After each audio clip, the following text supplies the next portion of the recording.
24 के बाद जातीय जनगणना कराने की बात बीजेपी कर रही है। वही ना सोचिए, हो न जाना चाहिए था जी, तो इतना देर काहे के लिए कराए हुए? इसको तो इमीडिएटली भी शुरू करा सकते हैं। 24 का क्या जरूरत, अभी तुरंत कर देना चाहिए। स्वागत करती हूँ। मैं भी महिला हूँ और चाहते हैं हम लोग कि महिलाओं की जो भागीदारी है वो सदन में बढ़े, राजनीतिक परिवेश में बढ़े, लोगों के प्रतिनिधित्व करने में बढ़े।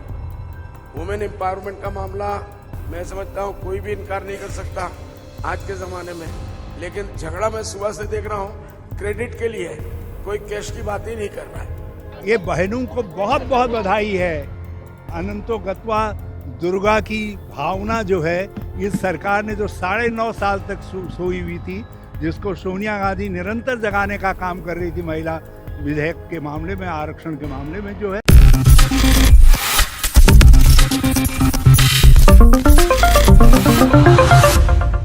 नेक्स्ट 9 न्यूज़ में आपका बहुत बहुत स्वागत है। मैं हूं आपके साथ अबरारुल हक रहमानी।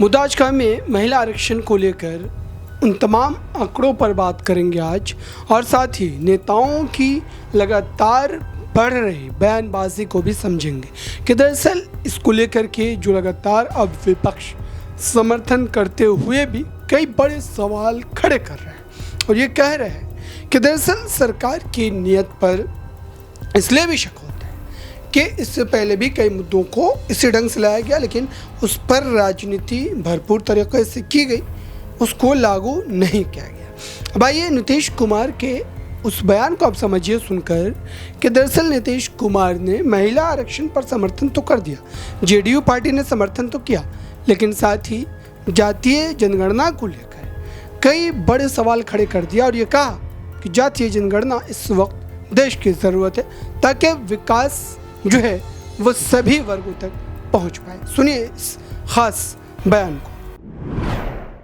24 के बाद जातीय जनगणना कराने की बात बीजेपी कर रही है। वही ना सोचिए, हो न जाना चाहिए था जी, तो इतना देर काहे के लिए कराए हुए? इसको तो इमीडिएटली भी शुरू करा सकते हैं। 24 का क्या जरूरत, अभी तुरंत कर देना चाहिए।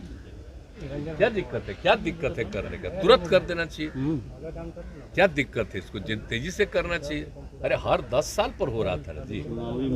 आप सोच लीजिए 1931 से शुरू हुआ, अभी पहला बार न हुआ है, डिले हो गया है, ये अच्छा नहीं ना है। करा दीजिए जल्दी। तो ये सब हम चाहते हैं।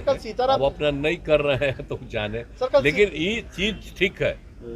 अब इनको देर होगा इम्प्लीमेंट करने में, लेकिन जब भी हो जाए बड़ा खुशी है, महिलाओं को मिल जाए। कल सीताराम येचुरी से मुलाकात हुई, क्या इंडिया अलायंस को लेकर कुछ बातचीत हुई क्या?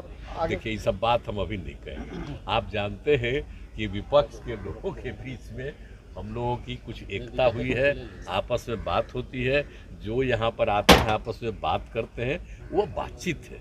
उस सब में कुछ कहने की जरूरत नहीं, चिंता मत करो। सबको मिला के आगे बढ़ाना। सीट शेयरिंग को लेकर सर क्या मध्य प्रदेश की रैली आप लोगों की टल गई है। भोपाल में जो रैली भोपाल रैली होने वाली थी अक्टूबर के पहले से। वो अगला फाइनली लोकल भोपाल वाला वही टल गया। ठीक है, देख काम कर रहे हैं सर, टीका जो लगाए हुए प्रभारी है, बोल रहे नहीं दिख रहा। अच्छा सर, आप इतना काम पर ध्यान दे रहे हैं, तभी बीजेपी के लोग देख न रहे भाई कि सब लोग समय पर काम करें, तो इसी की तरफ जा रहे हो। बीजेपी के लोग कहते हैं कि कोई काम ही नहीं दिख रहा आपका। हमारा काम नहीं उनको दिखना चाहिए, इसलिए क्योंकि काम न है जी। अब वो कहेगा कि कोई काम नहीं है, तो आप लोगों पर तो कब्जा किए हुए हैं, तब बिना मतलब का प्रचार करेगा। लेकिन आप भी जब जानिएगा तो एक बार तो लिखिए न देते हैं।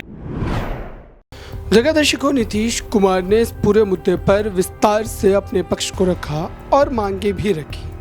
दरअसल महिला आरक्षण को लेकर के खास तौर से अगर देखा जाए तो इस वक्त जो राज्यसभा में बहस चली थी उसको लेकर के ये कहा जा रहा है, और कांग्रेस पार्टी की जो बड़ा चेहरा कहिए बिहार की राजनीति में रंजीत रंजन, उन्होंने कई बड़े सवाल खड़े कर दिए, लेकिन समर्थन उनके द्वारा भी किया गया है। सुनिए इस बयान को।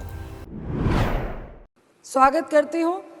मैं भी महिला हूँ और चाहते हैं हम लोग कि महिलाओं की जो भागीदारी है वो सदन में बढ़े, राजनीतिक परिवेश में बढ़े, लोगों के प्रतिनिधित्व करने में बढ़े। मैं एक आपत्ति दर्ज कराना चाहती हूं,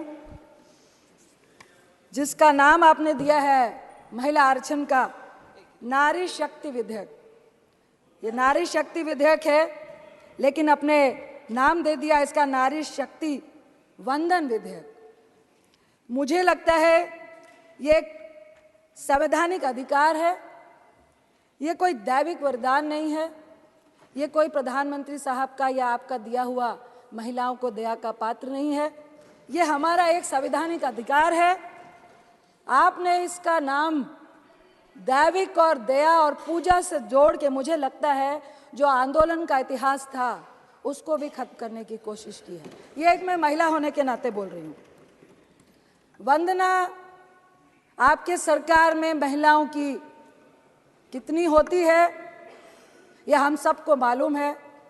वंदना हम महिलाओं की, सत्ता पक्ष हो या विपक्ष में हो, जितनी भी पुरुष मानसिकता है, महिलाओं की वंदना इतिहास गवाह है कि जब जब आपको शक्ति की जरूरत होती है, जब जब आपको सत्ता पाने की जरूरत होती है, जब जब आप विजय की आशा रखते हैं, तब आप एक महिला को देवी बनाकर उसकी पूजा करने लगते हैं, वंदना करने लगते हैं। लेकिन अंदर में एक पुरुष की जीत और उसकी वंदना होती है। आपकी वंदना हमने जंतर मंतर में बैठी उन महिलाओं के रूप में देखी। तो आपने सुना दर्शकों, दरअसल तमाम ऐसे नेता हैं जो इसका समर्थन तो कर रहे हैं, लेकिन साथ ही सवाल खड़े कर दे रहे हैं। और समाजवादी पार्टी की भी स्थिति वही थी। समाजवादी पार्टी की तरफ से भी जो माइनॉरिटी को लेकर के, अल्पसंख्यकों को लेकर के कहा गया कि महिला जो अल्पसंख्यक हैं, ख़ास तौर से उनको भी कहीं ना कहीं इसमें जो है भागीदारी ज़रूर उनकी सुनिश्चित की जानी चाहिए।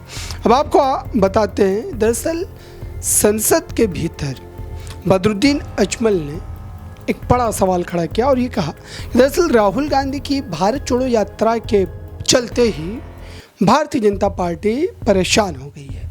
और दरअसल परेशान होने की वजह से ही ये जो विशेष सत्र बुलाने का जो एक सिलसिला शुरू हुआ है, वो आने वाले दिनों में भी देखने को मिल सकता है। सुनिए उनके इस बयान को पूरी तरीके से और समझिए, क्या बदरुद्दीन अजमल का ये बयान देना कांग्रेस के साथ गठजोड़ का कोई इशारा तो नहीं है? वुमेन एम्पावरमेंट का मामला मैं समझता हूं कोई भी इनकार नहीं कर सकता आज के जमाने में। लेकिन झगड़ा मैं सुबह से देख रहा हूं, क्रेडिट के लिए कोई कैश की बात ही नहीं कर रहा है। असल बल तो लाए थे राजीव गांधी जी, ये तो सबको मानना पड़ेगा। और उसके बाद लोकसभा अपनी बात अपने टाइम पे बोलिए, हमारे टाइम पे मत बोलिए, डिस्टर्ब क्यों करते हैं। उसके बाद लोकसभा में भी कांग्रेस पार्टी ने उसको पास किया। राज्यसभा में जब गया तो इसी बीजेपी पार्टी ने उसका इनकार किया, उसका साथ नहीं दिया। आज क्रेडिट लेने की बातें हो रही है।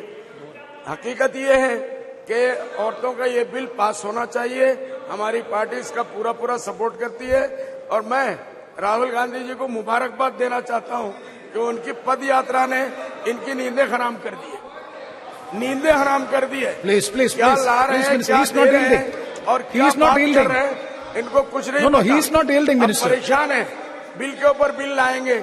ये सेशन में जो बुलाया गया ना, उसी का एक हिस्सा है। Thank you. किसी को पता ही नहीं है क्यों बुलाया गया। इसलिए सर जी आप बैठे, आप अच्छे आदमी हैं, मैं जानता हूं, बैठे। आप इधर एड्रेस करो। तो ये इसलिए मेरा यह कहना है राहुल जी से, मैं यही कहूंगा कि आप अपनी पदयात्रा को जारी रखें। इंशाअल्लाह बहुत जल्दी ये हर हफ्ते में एक सेशन बुलाएंगे, हर हफ्ते में एक सेशन बुलाएंगे और नया बिल। अब देखिए प्लीज, मंदिर मस्जिद का झगड़ा तो लास्ट टाइम पे इलेक्शन में खत्म हो गया। अब तो फिर बाबरी मस्जिद दूसरा बनने वाला नहीं है, वो उन्होंने बना लिया मंदिर, कोई बात नहीं। इस मर्तबा क्या मुद्दा लाए उसके लिए परेशान है। वो औरतों की तलाक का मामला लावे, कश्मीर का मसला लावे, रिजर्वेशन का मसला लावे, औरतों के मसला में। ये रिजर्वेशन जो है ये मिलना था, औरतों का हक है। लेकिन इसी के साथ मैं यही कहूंगा कि सर थोड़ी देर के लिए उन बच्चियों का भी सोचिए जो पार्लियामेंट तक आने के बारे में उनका एजुकेशन नहीं है। या वो आते हैं तो उनको पीछे से सपोर्ट नहीं मिलता। क्यों ये पार्टियां, बड़ी बड़ी पार्टियां औरतों को टिकट देने में इतना कंजूसी करती है?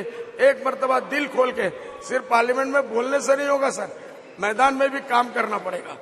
आज मेरे आसाम का हाल ये है सर, मैं आसाम से आता हूं, फ्लड और इरोशन की वजह से हमारे लोग तबाह और बर्बाद हो गए। तो आपने सुना दर्शकों, दरअसल इसको लेकर के साफ तौर पर यह माना जा सकता है कि भले ही विपक्ष इस मुद्दे का विरोध न कर पा रहा हो, लेकिन विरोध किया ही जा रहा है। अब इस पूरे मामले को लेकर के हरीश रावत ने भी सवाल खड़े कर दिए और ये कहा कि ये जो श्रेय लेने की जो होड़ लगातार बढ़ रही है, दरअसल ये राजनीतिक मंशा भाजपा की जो है उसको दर्शा रही है। हरीश रावत ने भी सवाल खड़े किए कि ये कांग्रेस नहीं लाया था और उस समय भाजपा ने विरोध कर दिया था। सुनिए उनके। ये बहनों को बहुत बहुत बधाई है।